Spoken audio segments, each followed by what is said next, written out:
कोल्हापुर और सांगली जिलों पर फिर से बाढ़ का खतरा मंडरा रहा है। कर्नाटक सरकार ने अलमट्टी बांध की ऊंचाई 524 मीटर तक बढ़ाने की मंजूरी दे दी है, जिससे महाराष्ट्र के सीमावर्ती गांवों को भारी नुकसान हो सकता है। आईआईटी रुड़की की रिपोर्ट में भी साफ कहा गया है कि अलमट्टी बांध की ऊंचाई से पानी की रफ्तार धीमी होती है और इससे बार बार बाढ़ की स्थिति बनती है।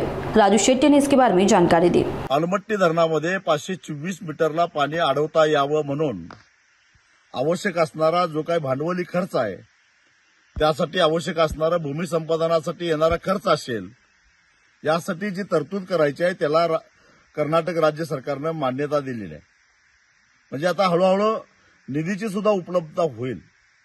याचा सगळ्यात मोठा धोका कोणाला असेल तर तो महाराष्ट्राला आहे आणि सीमा भागातल्या कर्नाटकातल्या खेड्यापाड्यांना सुद्धा आहे।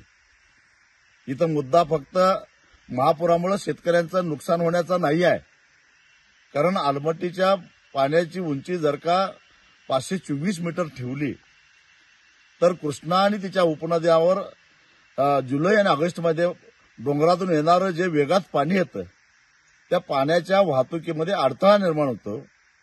पाणी मंद गतीनं पुढे सरकतं, या उलट डोंगरातून येणारं पाणी वेगात येत राहतं आणि त्यामुळे 30 दिवस सव्वा महिना पाणी रेंगाळतं। कोल्हापूर जिल्ह्यामध्ये, सांगली जिल्ह्यामध्ये, पलूस तालुका असेल, वाळवा तालुका असेल, मिरज तालुका असेल, शिरोळ तालुका असेल, हातकणंगले तालुका असेल, करवीर तालुका असेल, या साऱ्या तालुक्यांना त्याचा फटका बसतो। केवळ शेतकऱ्यांना नव्हे तर नदी काठाला असणाऱ्या खेड्यापाड्यांना सुद्धा बसतो, विशेषतः गोरगरिबांना बसतो, कारण सामान्यपणे गोरगरीब नदी काठालाच घरं बांधून राहत असतात आणि या सगळ्यांच्या घरादारावर नांगर फिरवणारा हा निर्णय असताना महाराष्ट्र सरकारने गप्प बसू नये। आयआयटी रुड़कीनं सुद्धा अलमट्टीमुळे पाण्याच्या वेगामध्ये अडथळा निर्माण होऊन महापूर वारंवार येतो असा प्राथमिक निष्कर्ष काढलेला आहे।